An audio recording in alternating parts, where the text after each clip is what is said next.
My kids are growing up so fast, and I'm just gushing over the family photo we took for Mother's Day last year. Why? Because the photo sits right on my work desk in a sleek black picture frame from FrameBridge. It perfectly accents the blue and white outfits we're wearing in the photo. FrameBridge makes it easy and affordable to custom frame just about anything. And looking at the other many photos in my phone, I can't wait to frame more memories. FrameBridge has a curated selection of frame styles and design experts to make it fun and easy to choose the perfect frame for your piece. Shipping is fast and free on orders over $100. Visit FrameBridge or your local FrameBridge store at 113 South 18th Street or order online at framebridge.com.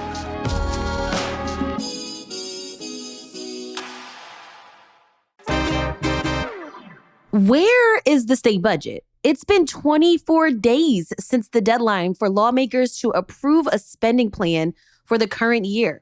Without a finished budget, nonprofits, school districts, local governments are all waiting for state funds that they need to operate.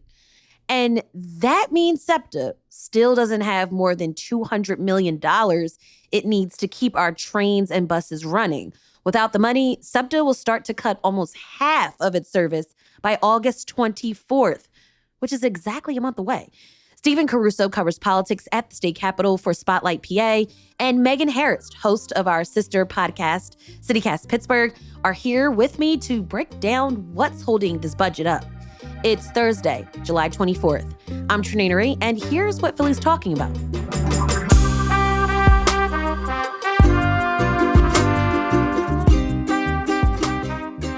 Megan, Stephen, we've talked about the budget being late 4 consecutive years now.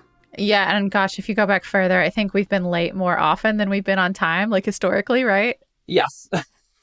And I have to pay my bills on time. But what's up with Harrisburg? Like, why is this budget late again? Always. Oh, God. Where do I even begin? Look, the state has a lot of bills that it has to pay. When you have a lot of bills that to pay and you have the ability to levy taxes and there's no guardrails on what happens if you blow the deadline, like, say, people not getting paid, like, union state workers, it becomes easy to kind of just ignore the deadline and go right on past. And lawmakers are, like, self-aware of this now, is the funny thing. Joe Pittman, the majority leader in the Senate, which is a Republican, straight up said, the sun will come up on July 1st and people's lives will go on. Our budget's due June 30th. So lawmakers kind of function in that world now. So why this budget is late is because there's just actually a really fundamental debate between Democrats and Republicans over what to do with the state's finances. They have historically not been great. We kind of run at a structural deficit. That means we spend more money than we typically bring in. Now, because the state is the state, they have taxes and state police and big obligations, they can kind of get away with, like, doing funny things with their bills, accounting tricks and maneuvers that you and I can't do. They can kind of, like, under budget a little bit for the year and then come back later when they think they have the money. They also have done things like expand gambling, a cigarette tax increase here or there. It all covers things over in the aggregate, but it just meant that the state's finances are rickety. That doesn't inspire confidence, Stephen. I'm sorry, I'm not. My job is to tell the truth, not to inspire confidence. You don't elect me to be journalist. You just tell me to go find facts. Honestly, let's talk about the timeline though. Like, because thinking about like Governor Josh Shapiro, about a week ago as we're recording this, he came out and he talked to reporters because the House had just passed something, and he said we're going to get it done soon. Like, what does soon mean to Josh Shapiro right now? I cannot read the governor's mind. What does soon mean to him? He said it would be very soon on June 30th, and it was not soon. It was not very soon. We're still 3 weeks out. I think this is just a time when everybody is going to preach bonhomie that, like, oh, we can all get along. We have to cut a deal. We're working together. But behind closed doors, things are very different. I don't have a view of that room. You don't have a view of that room. And I don't always know what happens in there because it's basically 10 people in a black box room negotiating what should happen with taxes, Medicaid, transit, all the above. And they don't tell me. Sadly, people don't just go to the bathroom and call me up and go, oh my God, Stephen, you won't believe what just happened. If anyone wants to do that, though, they should do that. I mean, I want people to do that to you, Stephen. I really want that for you. So who does this lateness affect? So school districts, for one, like they're really going to start to feel it. They're starting to get to the point where they're going to miss state dollars that helps them pay their bills. Even over the summer, there might not be classes like full time, but there's still summer classes, might be summer programs, summer school, etc. Even just keeping the lights on and the AC working at a school that costs money. And if school districts don't have a lot of cash in reserve, that's going to be a problem. Public transit's going to be a big one. They've been agencies from SEPTA, the PRT in Pittsburgh have been saying, we need more money or we're going to have to raise fares and cut services. A deal was going to be part of the budget, or like that was most stuff in Harrisburg is done around the June 30th budget deadline.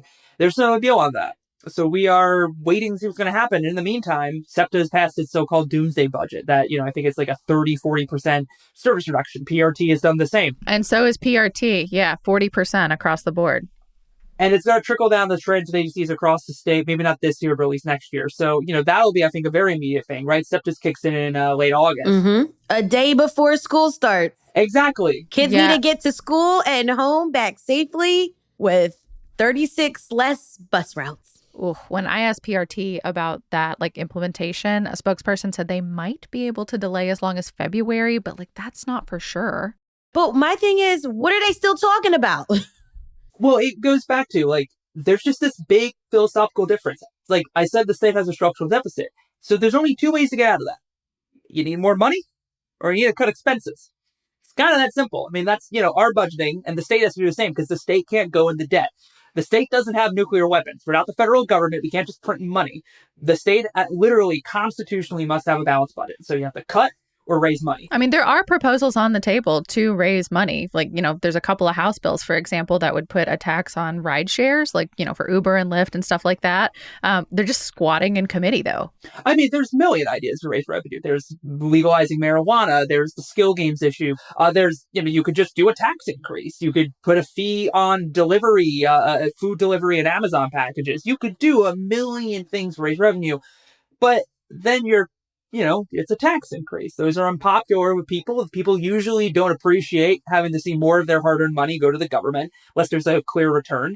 But the other option is then you just cut services. And that also people, when, their school district gets less money or people get kicked off Medicaid or, state parks close or not that any of these things are necessary on the table. But if those things start to happen too, people feel that. It's just in general, there hasn't been, I think, a very hard, honest conversation about the state's finances in years. And so it's kind of all coming due in these closed door talks between Democrats and Republicans where everyone's trying to hammer this out. But in an environment where, I don't know if you've noticed, but Democrats and Republicans don't quite like each other too much right now. Someone should look into that a little bit more. But that makes it even harder to talk about these really big picture issues of how do you balance the budget? Well, I mean, since you brought up the effect of the federal government, how much of that is weighing into this too? We're losing federal support for SNAP, for food assistance. We're losing federal support for Medicaid and Medicare. Is the state talking about potentially trying to fill in those gaps in the short term? I'm wondering how much of that is playing into the budget. I think it's a yes and no. Yes, in the sense of, yeah, it adds to it. I mean, Governor Shapiro straight up said he doesn't think the state might be able to maintain SNAP without the federal dollars, with the changes permitted. I mean, Medicaid, those are just more dollars the state would have to backfill. I think there's even some other small tax changes around the edges where Pennsylvania follows the feds, and that could lead to another couple $100 million around here or there, and that's a big deal. But also, I did ask one of my better sources, and they even said something to the effect of, nothing could make this negotiation harder. So, on the one hand, yes. But on the other hand, I think it still just keeps exacerbating this fundamental issue I'm talking about, which is the state has not consistently brought in enough money to pay for its bills. We've got more on the state budget delay after the break.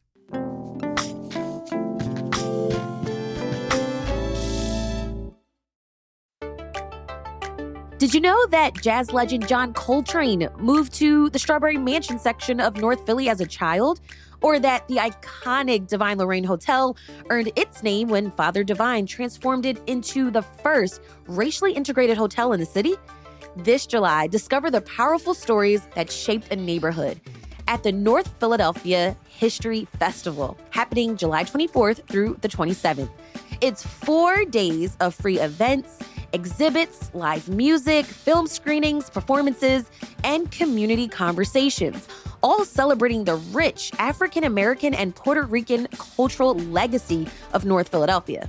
The North Philadelphia History Festival is organized by Scribe Video Center, with lead support provided by the William Penn Foundation. Join Scribe this July 24th through 27th at various sites throughout North Philadelphia. Learn more at scribe.org/NPHF.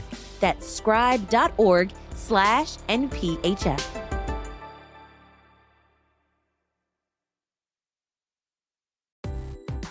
This episode of CityCast is sponsored by Babbel. Learning a new language opens the door to new friends, new cultures, maybe even a whole new life. So why not start that journey today? You can start speaking a new language with confidence thanks to Babbel's conversation-based technique that quickly teaches you useful words and phrases about the things you actually talk about in the real world. I'm CityCast CEO David Plotz, and I've been learning Spanish with Babbel. Just one of the 12 languages you can learn with it, including Dutch, French, Italian, which is going to be next for me, Turkish, and Russian.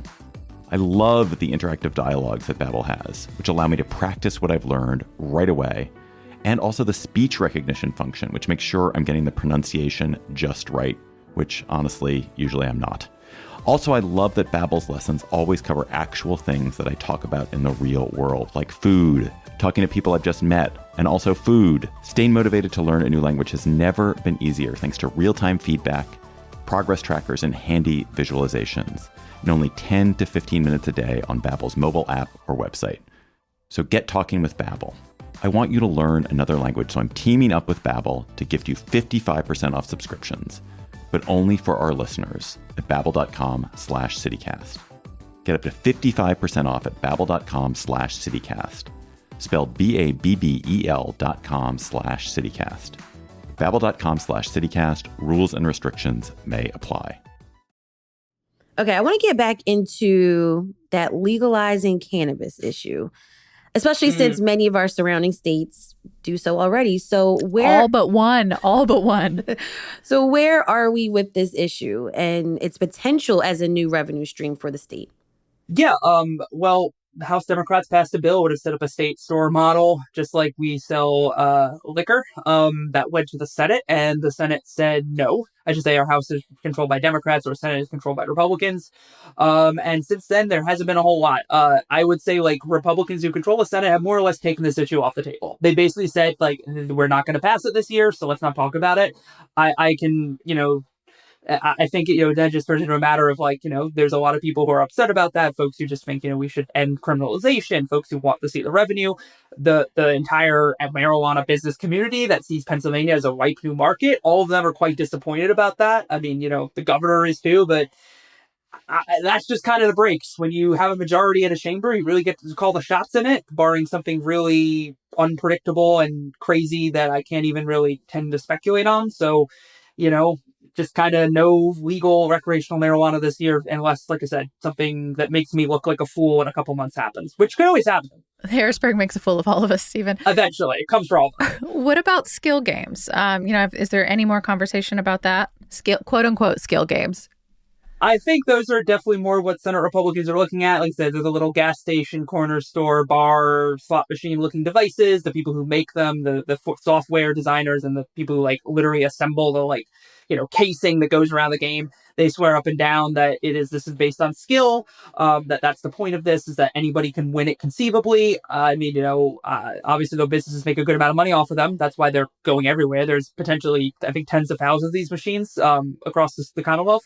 The main debate is over how to do this.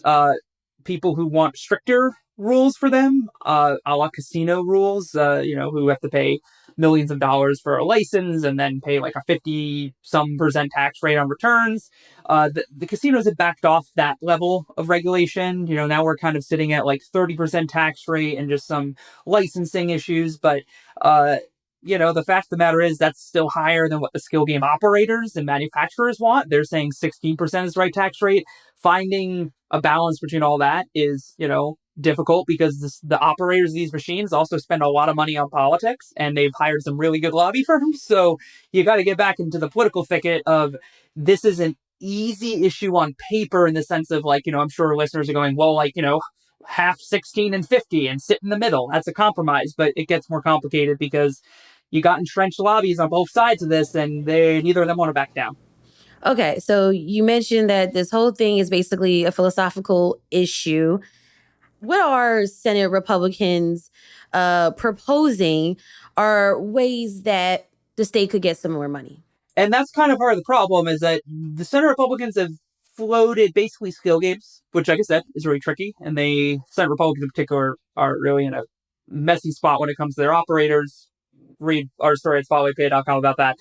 The other thing that Leader Pittman did throw out there was this idea of a sales tax exemption. The state right now exempts some 100 items from this state's 6% sales tax. A lot of them are services, like if you go hire someone to do graphic design or you hire a lawyer, but also things like groceries and other things. All of those sales are exempt from the sales tax. He brought up the idea of, like, he wasn't specific on what, but he did mention the idea of, like, what if we expand the things that the sales tax applies to?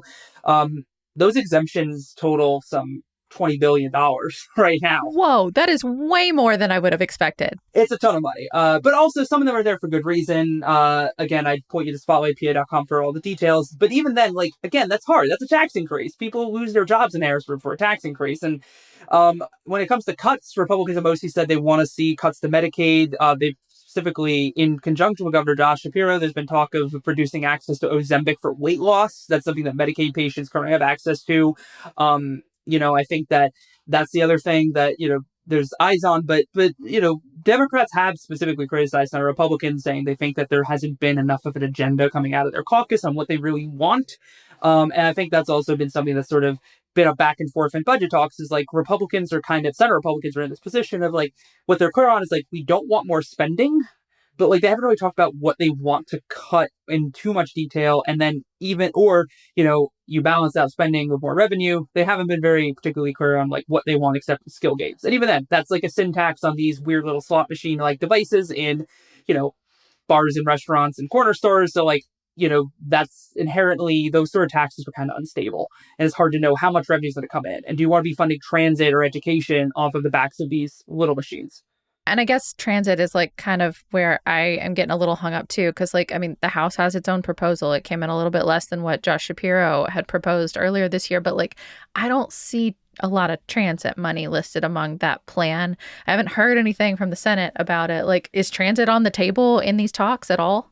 Oh, yeah, no, transit on the table. To quote my very smart friend, it's not obvious to people, but it's being discussed. It's not like in the line items. If you were to pull up the state's budget bill, it's in a lot of the trailer legislation, the code bills that follow around the budget. But we're just not even at the point where there's hard language or any of that. Because, again, we're deep in closed door talks that have, like, 10 people involved, that I'm not privy to all the conversations, and that, as far as I can hear, there's still a wide difference on how much money to spend, how to spend it, where to get it from, etc. Like, we're just, this budget impasse is nowhere. There's no end in sight at this point. That could change on a dime, but that's kind of where we're at.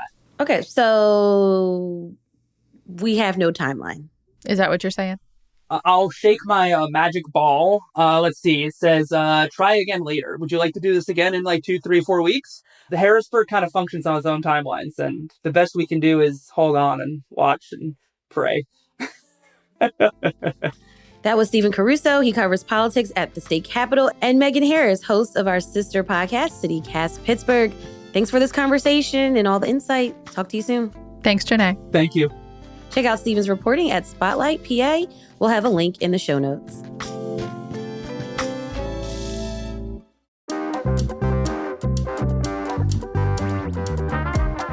That's all for today here on CityCast Philly. Let us know if you've been impacted by the budget delay. Text or leave us a voicemail at 215-259-8170. And while you do that, share this episode with a friend.